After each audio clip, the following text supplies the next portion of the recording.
될 것 같습니다. 하나님 말씀입니다. 마태복음 11장 28절에서 30절을 봉독해 주시기 바랍니다. 수고하고 무거운 짐진 자들아 다 내게로 오라. 내가 너희를 쉬게 하리라.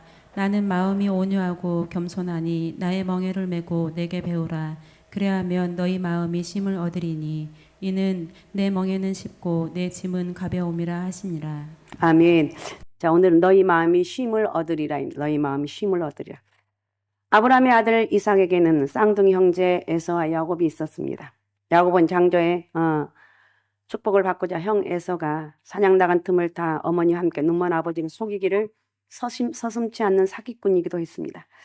에서는 야곱에게 속은 것을 알고 방성대곡해서 아버지 이삭이 죽으면 그때 가서 동생을 죽여 한을 풀고자 칼을 갈고 있었습니다. 이를 눈치채고 있었던 어머니 리브가는 내가 어찌 하루에 아들 둘을 잃어버리겠느냐 이렇게 하면서 하란 땅 외삼촌 라반의 집으로 야곱을 도피시킵니다. 이때부터 야곱의 고난이 시작되죠. 야곱이 있는 부엘세바에서 하란까지는 약 880km, 어마어마한 거리입니다. 한 달 이상 여행해야 하는 먼 거리입니다. 한 번도 집을 떠나본 적이 없는 야곱은 홀로 머나먼 낯선 곳으로 위험한 여행길을 혼자서 떠나게 되었습니다. 보통 중동 지방에서는 먼 여행길을 떠나려면 여럿이 무리를 지어서 여행을 합니다. 가다가 맹수나 도적을 만나거나 기후의 위험 등이 곳곳에 도사리고 있기 때문에 이러한 어려움을 대처하기 위해서 여러 명이 함께 여행을 떠납니다. 그런데 야곱은 지금 홀로 외롭고 고달픈 머나먼 길을 떠나고 있어요.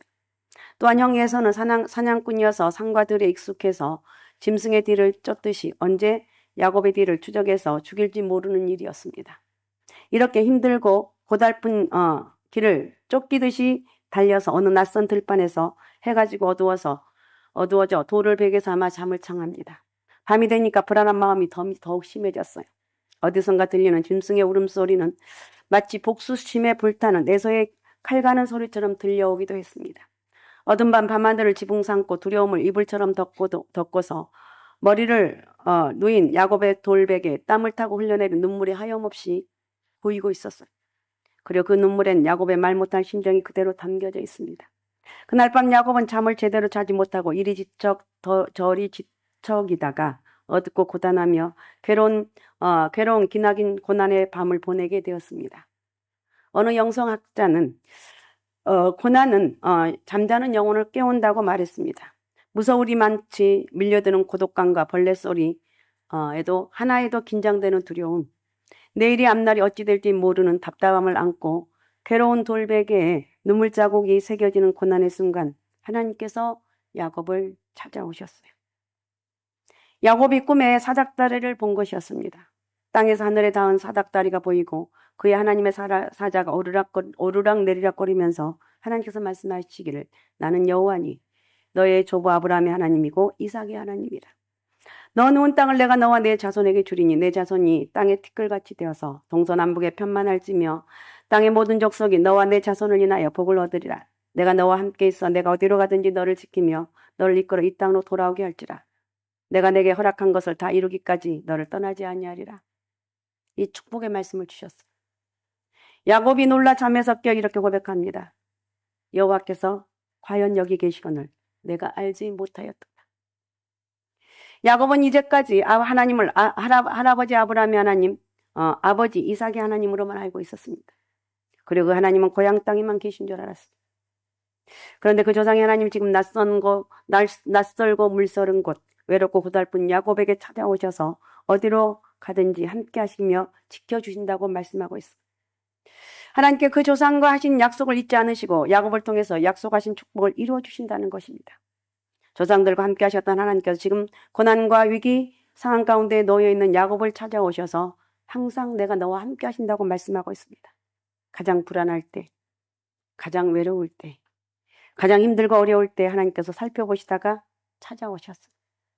지금까지 야곱이 알고 있었던 하나님은 아버지로부터 들었던 고향에 계신 분이었는데 이제 직접 눈으로 만나게 된 거예요. 귀로만 흘려들었던 하나님을 생생하게 귀와 눈으로 직접 경험하게 된 거예요. 개인적으로 인간적으로 하나님 만나는 영적인 체험을 한 거예요. 아브라함의 하나님, 이삭의 하나님, 그리고 나의 하나님으로 체험을 하고 있습니다. 야곱을 찾아 만나시고 함께 하신 하나님께서 지금 살아계셔서 저와 여러분과 함께 계심을 믿으시기 바랍니다. 하나님이 나와 함께 하신다. 여러분이 믿음을 통해서 아브라함의 자손이 되었고 믿음으로 말미암은 자들은 아브라함과 함께 복을 받으려는 말씀을 믿기 때문이라는 것.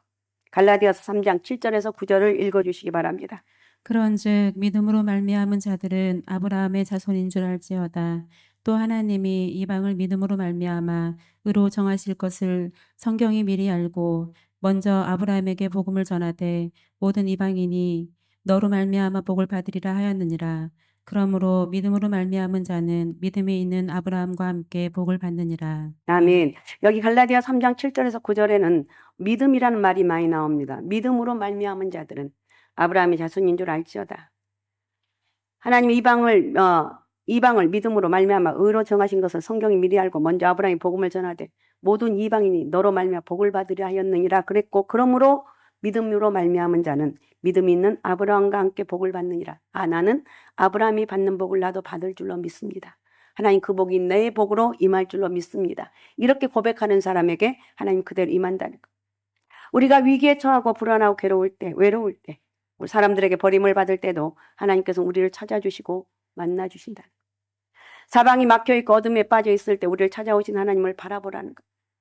그리고 야곱과 같은 하나님의 축복을 받으시라는 것. 오늘 여러분 이 예배 시간에 하나님을 만나시는 여러분 예배를 통해 모두 다 하나님 만나러 오셨지만 하나님 만나시는 여러분들이 되시길 바랍니다. 그러니까 아브라함 여기 말씀을 통해서 아브라함이 하나님을 찾은 것이 아니에요. 하나님이 아브라함을 찾아주셨어요. 야곱이 하나님을 찾은 것이 아니라 하나님이 야곱을 찾아오셨어요. 모세가 하나님을 찾은 것이 아니라 하나님이 모세를 찾아오셨어요. 사울이 하나님을 찾은 것이 아니라 부활하신 예수님께서 사울을 찾아오셨어요. 길 잃은 어린 양이 목자를 찾은 것이 아니라 목자 되신 예수님이 잃어버린 양을 찾으러 이 세상에 오셨다는 거예요. 찾아오신 하나님을 경험하게 될 때 야곱처럼 눈물과 고난의 돌베개, 고독과 불안의 돌베개가 있다면 기쁨과 소망이 될 것이고 축복의 재단으로 변화된다는 것입니다. 여러분 믿습니까? 주님을 만나는 가장 큰 답이에요. 여러분 우리는 그러죠. 이렇게도 해보고 저렇게도 애를 써서 해보지만 하는 일마다 되는 일이라고는 하나도 없고 사방이 꽉 막힌 것처럼 답답하신 분들도 있을 것. 사면 초가와 같은 위기와 고난에 처할수록 인간적인 모든 방법을 우리가 동원하는데 그걸 버리라는 것. 우리가 여러분과 함께 하시며 찾아오시는 하나님을 만나시라는 것. 주님, 제가 다른 방법 다 동원해 봤는데 아무 쓸모가 없어요. 나는 어떻게 하면 될까요? 하나님 나 좀 만나주세요. 하나님 나 좀 만나주세요. 하나님 나 좀 만나주세요. 거기서부터 하나님 만남으로부터 모든 회복이 시작됩니다. 믿습니까? 하나님을 만나는 것. 또 두 번째 예수께서 수고하고 무거운 짐진 자들아 다 내게로 오라 내가 너희를 쉬게 하리라 그랬어요. 수고라는 말은 스스로 많은 일들을 해서 계속해서 피곤에 지친 상태를 말하고 그리고 무거운 짐진 자는 타인에 의해서 무거운 짐을 진 채 계속해서 지쳐있는 자들을 가리킵니다. 육체적으로 무거운 짐을 지고 피곤하고 지친 사람만이 아니라 또 전통과 관습 그리고 율법 등으로 인해서 정신적으로 영적으로 눌려 사는 사람을 뜻하기도 너무 힘들어. 이런 말을 들을 때 내가 교회 다니기 너무 힘들어. 어쩔 때는 이게 나도 모르게 꾹 나올 때가 있어. 나 너무 힘들어. 그전엔 기쁨을 했는데 너무 힘들어. 왜 그런 줄 아십니까? 하나님 은혜가 많이 떨어졌다는 거.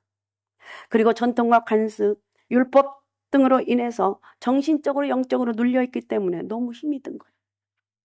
그걸 이겨야 돼. 그래서 기뻐하면서 작은 것 하나에도 기뻐할 수 있는 그런 영적인 은혜가 우리에게 임해야 될 줄로 믿습니다. 하나님 그런 은혜를 달라고 기도합니다. 예수님 당시 서기관과 바리새인들은 율법을 연구하고 그것을 세세하게 쪼개어 가르치고 보존하는 일을 했습니다. 그러나 자신들은 그 율법을 전혀 지키지 않으면서 백성들에게는 그 율법 준수를 강요를 했습니다. 이러한 서기관들과 바리새인들을 두고 예수님께서 그들은 사람들의 어깨에 무거운 짐을 지우고 자신들은 말만 하고 전혀 행하지 않는다고 비난합니다. 마태복음 23장 1절에 4절을 봉독해 주시기 바랍니다. 이에 예수께서 무리와 제자들에게 말씀하여 이르시되 서기관들과 바리새인들이 모세의 자리에 앉았으니 그러므로 무엇이든지 그들이 말하는 바를 행하고 지키되 그들이 하는 행위는 본받지 말라. 그들은 말만 하고 행하지 아니하며 또 무거운 짐을 묶어 사람의 어깨에 지우되 자기는 이것을 한 손가락으로도 움직이려 하지 아니하며. 예. 예수님께서는 이렇게 수고하고 무거운 짐진들을 다 내게로 오라고 그랬어요. 인생은 모두가 다 수고하고 무거운 짐진 자들입니다. 우리가 삶의 무거운 짐, 질병의 무거운 짐, 궁극적으로 죄와 죽음의 무거운 짐을 지고 가는 인생들입니다. 인생이 사는 세상에서는 참된 쉼과 안식이 없어요. 오직 예수 그리스도 앞에 나아갈 때만이 참되고 영원한 쉼이 있다는 거예요. 그래서 수고하고 무거운 짐진 자들 다 내게로 오라. 내가 너희를 쉬게 하리라고 말씀하십니다.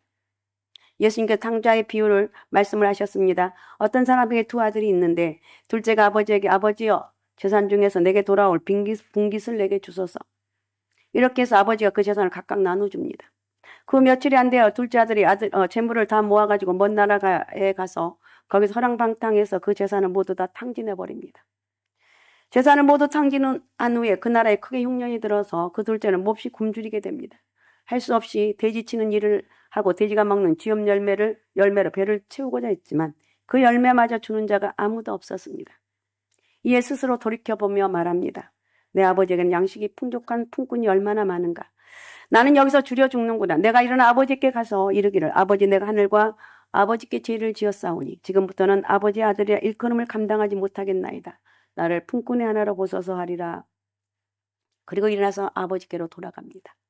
그 아버지는 집을 나간 둘째가 언제나 돌아오려나 하며 날마다 동구밭을 바라보다가 거리가 먼데도 단번에 그 둘째 아들을 알아보고 달려갑니다. 거지도 산거지 같은 모습을 보고 불쌍히 여겨 끌어안고 입을 맞춥니다. 그 둘째는 이런 아버지가 너무나 황송해서 아버지와 내가 하늘과 아버지께 죄를 지었사오니 지금부터는 내가 어떻게 아버지의 아들이라 일컬음을 감당하지 못하겠습니다. 품꾼의 하나로만 사용해달라고 이렇게 얘기합니다. 그러나 아버지는 종들에게 제일 좋은 옷을 내어다가 입히고 손에 가락지를 끼우고 발에 신을 신기라. 그리고 살찐 송아지를 끌어다가 잡으라. 우리가 먹고 즐기자. 이 내 아들은 죽었다가 다시 살았으며 내가 잃었다가 다시 얻었노라. 이렇게 해서 그 집에 돌아온 둘째 아들로 더불어 큰 잔치를 베풉니다. 죽었다가 살아난 것과 같은 둘째 아들, 잃었다가 얻은 둘째 아들을 즐거워하고 기뻐하며 잔치를 베푸는 것은 당연한 거죠. 당연하죠. 그러나 인생들은 모두 집을 나간 둘째 아들과 같다. 우리 인생들은 어떤 존재인가? 집을 나간 둘째 아들과 같은 존재들이라는 거. 세상 어디를 가나 안식이 없어요. 아버지 집으로 돌아올 때만 참된 안식이 주어지는 거. 마음의 평안을 얻게 되는 거. 아버지 대신 하나님 품 안에서만 안식이 있다는 것. 예수님께서 내가 너희를 쉬게 하리라고 했어요. 예수 앞에 나갈 때만 삶의 무거운 짐에서, 죄악의 무거운 짐에서, 죽음의 무거운 짐에서 참된 안식을 얻을 수가 있어요. 예수께서 쉬게 하실 때만 인생은 참된 평안, 참된 안식을 누릴 수가 있다는 것. 그래서 참 안식은 인간의 노력에 의해서 만들어진 것이 아니라 이미 예수 안에 참된 안식이 있고 또 예수님께서 약속하신 것을 믿고 나아갈 때 예수님께서 주실 것이라고 약속하신 것을 믿고 나갈 때만 참된 안식을 얻을 수가 있다는 것. 예수 안에서 있는 참된 안식이 오늘 여러분에게 임하시기 바랍니다. 그 다음에 세 번째, 예수님께서 나는 마음이 온유하고 겸손하니 나의 멍에를 메고 내게 배우라고 했습니다. 그리하면 너희 마음이 쉼을 얻으니 이는 내 멍에는 쉽고 내 짐은 가벼움이라고 했습니다. 예수님 앞에 나아오면 인생의 모든 무거운 짐들을 맡기고 쉽고 가벼운 명예와 짐을 지고 살아갈 때 마음의 쉼을 얻으리라고 하셨어요. 그래 예수 그리스도께서 메어주시는 멍에를 메고 그의 온유하심과 겸손을 배우라는 것. 예수님께서는 여러분의 죄의 무거운 짐을 지시고 십자가에 달리신 하나님의 어린 양이십니다. 사랑이란 뭐냐? 상대방의 무거운 짐과 멍에를 쉽게 가볍게 덜어주는 것. 요한복음 1장 29절을 읽어주시기 바랍니다. 이튿날 요한이 예수께서 자기에게 나오심을 보고 이르되 보라 세상 죄를 지고 가는 하나님의 어린 양이로다. 예. 인간에게는 누구나 크고 작은 멍에가 있어요. 근데 그 짐과 멍에는 그것이 크든 작든 다른 사람이 대신 져주거나 매주지를 못해요. 아브라함은 하나님으로부터 아들을 얻게 된다는 약속을 받았습니다. 그러나 백세가 가까우도록 아무런 소식이 없었습니다. 결국 그의 아내는 내 나이가 90이 다 돼가는데 자신은 아무리 생각해도 자식을 낳을 수 없다고 생각하고 하나님의 약속을 믿지 못하고 자신의 젊은 몸종 하갈을 통해서 자식을 얻고자 합니다. 그 남편 아브라함은 하갈을 통해 자식을 낳았습니다. 그 아들이 이스마엘입니다. 이스마엘이 태어난 후에 얼마 안 돼서 하나님께서 약속하신 대로 사라에게 아들을 주었습니다. 그 아들이 바로 이삭입니다. 이삭이 한창 귀염둥이로 자랄 때 먼저 태어난 이스마엘이 이삭을 놀리며 조롱하는 것이었어요. 사라가 이를 보고 아브라함에게 종의 아들은 내 아들 이삭과 함께 상속자가 될 수 없다며 여종 하갈과 그의 아들 이스마엘을 내쫓으라고 합니다. 이에 아브라함이 근심하고 있을 때 하나님께서 아브라함에게 이렇게 말합니다. 창세기 21장 12절을 읽어주십시오. 하나님이 아브라함에게 이르시되 내 아이나 내 여종으로 말미암아 근심하지 말고 사라가 내게 이른 말을 다 들으라. 이삭에게서 나는 자라야 내 씨라 부를 것임이니라. 예, 하나님이 이렇게 직접 말씀해 주십니다. 그래서 아브라함은 떡과 물 한 가죽 부대를 메어주고 하갈과 이스마엘을 내쫓았습니다. 쫓겨난 이들이 광야를 지나 물이 떨어져 이스마엘이 죽어가고 있었습니다. 이를 보다 못한 하갈이 방송되고 갑니다. 얼마나 기가 막힌 상황이냐. 하나님께 들으시고 하갈의 눈을 밝혀 샘물이 있는 곳으로 인도하여서 죽어가는 아이에게 마시게 하고 가죽 부대에 물을 채우도록 하였습니다. 죽어가는 아들에게 물 한 모금 줄 수 없어 절규할 수밖에 없는 것이 우리 인간들입니다. 그리고 별로 문제가 될 것이 없다고 생각하는 고독이라고 하는 것도 자신만이 짊어져야 될 짐이라는 것. 또한 병고의 짐과 멍에를 지고 몹시 힘들어 하는데 그 병거를 그 누구든 대신 져줄 사람이 세상에 아무도 없어요. 그래서 어린 자식이 병들어 힘들어할 때 그 부모는 그 자식을 위해서 내가 대신 너처럼 아팠으면 좋겠다. 그렇게 하지만 그렇게 할 수가 없다는 것. 그 어린 자식의 무거운 짐과 멍에를 대신 져줄 사람은 세상에 아무도 없어요. 무엇보다 인생은 그 누구를 막론하고 죽음의 짐과 멍에를 피할 수가 없습니다. 죽음은 인간이 져야 될 가장 크고 최종적인 짐과 멍에예요. 아무도 자신의 죽음을 대신해 줄 사람은 없습니다. 그래서 히브리서 9장 27절은 이렇게 말합니다. 한 번 죽는 것은 사람에게 정해진 것이요 그 후에는 심판이 있으리니. 예, 한 번 죽는 건 사람에게 정해진 것이고 그 후에는 심판이 있다고 했어요. 그런데 인생으로서 할 수 없이 지게 된 짐이나 누가 억지로 메어준 명예란 몹시 고통스러운 삶이 되는 거예요. 하나님께 지어주신 짐과 멍에라고 믿을 때 하나님이 나를 이 세상에 살게 하신 목적을 짊어지고 가는 것이므로 그것은 무거운 짐이 아니라 보람있고 뜻깊은 짐이 될 수가 있습니다. 그래서 예수님께서는 내 멍에는 쉽고 내 짐은 가볍다고 그랬어요. 마태복음 11장 30절, 오늘 본문 30절에 내 멍에는 쉽고 내 짐은 가볍다. 신앙생활에도 내리막길이 있고 오르막길이 있는데 어쩔 때 오르막길이고 신앙생활하는 지금 우리들에게 하신 말씀입니다. 어쩔 때 내리막길인가? 예수님의 짐이 내가 너무 무겁게 느껴질 때가 있어. 그게 바로 내리막길이. 오늘 스승의 주일입니다. 우리 선생님들 은혜가 될 때는 정말 열심히 합니다. 정말 최선을 다해서 합니다. 그래도 기분이 좋아요. 그런데 예수님의 짐이 너무나 무겁게 느껴질 때는 이게 내리막길이라는 거. 내가 너무 힘들어. 하나님 기도해서 그것을 이겨야 돼. 예수의 멍에가 가볍게 느껴질 때는 오르막길입니다. 사랑하는 애인을 만나는 약속을 지니고 약속 장소에 나가는 사람은 소망과 기쁨이 충만할 것입니다. 그러나 빚을 족족하는 채권자를 만나려 할 채무자의 발걸음은 무겁기가 크지가 없어요. 남에게 베풀고 봉사하고 섬기는 것이 남으로부터 받는 것보다 마음이 얼마나 가벼운 것인가는 남에게 주어진 사람만이 알 수가 있어요. 사랑을 받는 것보다 사랑을 베푸는 것이 훨씬 마음이 가볍다는 것은 정말 사랑을 해본 사람만이 아는 거예요. 그래서 여러분 교사도 하고 찬양대도 하고 내가 혹시 섬길 게 없는가. 교회는 그런 것 같아요.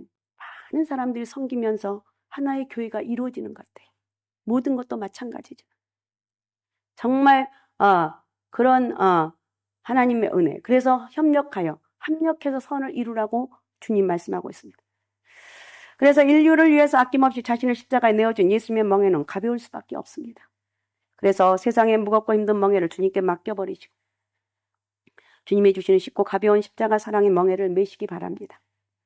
하나님께서 주신 짐이라면, 주님께서 주신 멍에라면 사랑의 짐이고 사랑의 멍에고 그것을 감당할 수가 있다는 거예요.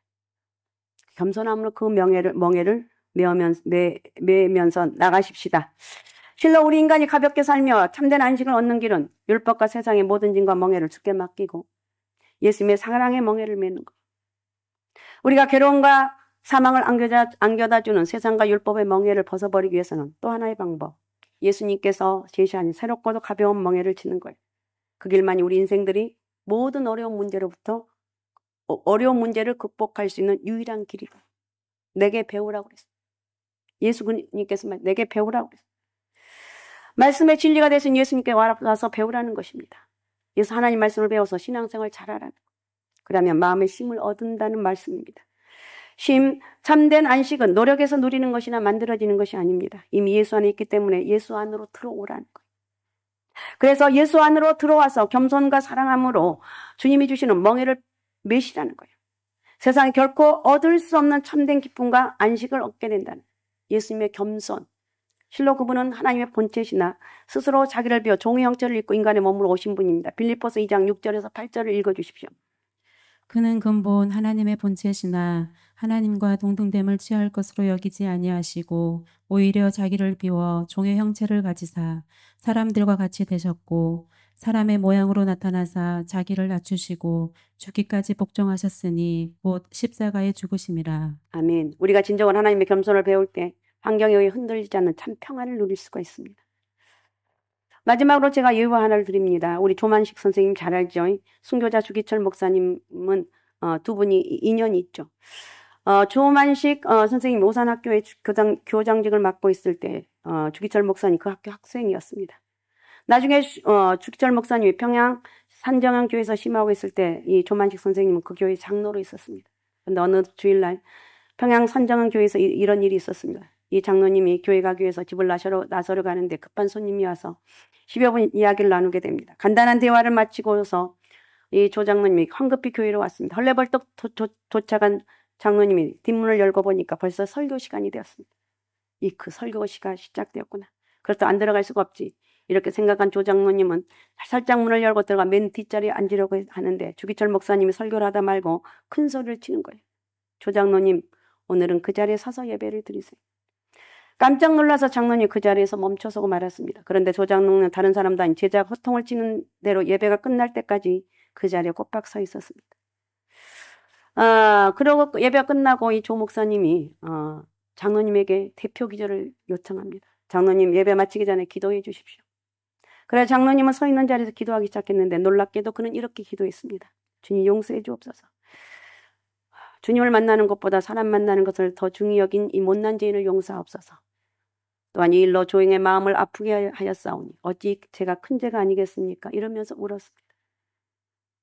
더 이상 말을 맺지 못하고 눈물을 흘렸고 그뿐 아니라 그 자리에 모인 성도들도 눈물을 참지 못하고 울음을 터뜨렸습니다. 옛날에는 이런 맛이 있었습니다. 나는 마음이 겸손하니 내게 배우라고 그랬어. 예수님의 말씀을 따라 스스로 겸손의 본을 보이신 조만식 선생님, 이로 인해 더욱 존경받는 스승이 될 수밖에 없었습니다. 야고보 4장 10절입니다. 주 앞에서 낮추라. 그리하면 주께서 너희를 높이시리라. 예, 주 앞에서 낮추라. 그리하면 주께서 너희를 높이시리라 그랬어. 우리는 오늘 말씀을 통해서 스승의 주일이고 여러 가지로 힘든, 세상은 참 힘든 일이 많아요. 그런 가운데 제가 말씀을 준비하려고 몸부림치다가 너희 마음은 힘을 얻으리라. 예수 그리스도 안에 올 때 힘을 얻고 평안함을 얻을 것이다. 믿음으로 살아가자. 사랑하는 너희들아, 예수 안에 와서 믿음으로 살아갈 때 진정한 평안과 안식을 얻을 수 있단다. 이렇게 말씀하고 있습니다. 이런 은혜와 축복이 오늘 저에게도 여러분에게 크게 임하시기 바랍니다. 오직 예수, 오직 믿음, 오직 성령 충만함으로 겸손함으로 주님이 주시는 멍에를 메고 주님을 배울 수 있는 그런 하나님의 사람들도 여러분 꽉 채워져 가시기 바랍니다. 자, 이 말씀 생각하시면서 우리 같이 기도했으면 좋겠습니다. 하나님 고맙습니다. 오늘도 말씀 속에서 주님의 겸손을 배울 수 있는 영적 은혜를 허락하여 주옵소서. 나는 부족하지만 주님의 주신 힘으로 살아갈 수 있는 영적 은혜를 허락하여 주옵소서. 하나님 축복하시고 역사하여 주옵소서. 자, 우리 시간 주여 3번 부르고 우리 같이 통성으로 같이 기도하겠습니다. 주여, 주여, 주여. 전능하신 아버지 고맙습니다. 오늘도 말씀을 통해서 깨닫게 하신 아버지 하나님, 스승의 주일이고 아버지 하나님, 오늘도 말씀을 통해서 우리 너희의 마음이 힘을 얻으라고 말씀하신 아버지 하나님, 우리 연약하고 부족한 밖에 없습니다. 성령이 주신 힘으로 살게 도와주시고 믿음으로 살아가기에 부족함이 없도록 인도하여 주시고 주님의 주신 힘으로 어떤 어려움도 고난도 이겨나갈 수 있는 영적 은혜를 허락하여 주옵소서. 힘들고 어려울 때 주의 품 안에서 기도 더하게 하시고 아버지 주님이 주시는 참된 안식을 누릴 수 있는 그런 영적 은혜를 허락하시고 축복하시고 영광 받아 주옵소서. 축복하여 주옵소서. 우리 하나님 은혜를 만만 감사합니다. 우리 주의 성령이 오늘 또 우리 가운데 함께 해주시고 살아 역사는 전능하신 하나님 아버지 하나님이여 예수 그리스도의 아버지의 믿음 안에서 예수 그리스도를 믿음으로 우리 여기까지 오게 하신 아버지 감사합니다. 이제 주님을 아버지의 의지하며 살아가는 것이 정말 능력이 되게 하시고 축복이 되게 하시고 무거운 짐이 아니라 기쁨으로 감당해 나갈 수 있는 영적 은혜를 허락하여 주옵소서. 스승의 주일이어서 아버지 하나님 저희들 아버지 하나님 또 교사로 많은 분들이 수고하는데 이 수고를 주님 다 저희들 갚아주시고 영적인 기쁨으로 충만케 도와주시고 아버지 하나님 어떤 어려움도 상황도 하나님 이 주일 감당하기에 부족함이 없도록 저희들에게 모든 범사를 책임져 주시고 저희를 축복하여 주옵소서. 아버지 영광 받아 주옵소서. 하늘문 활짝 열어주시고 저희 삶을 축복하여 주옵소서. 감사합니다. 살아계신 예수님의 이름으로 기도하옵나이다. 아멘.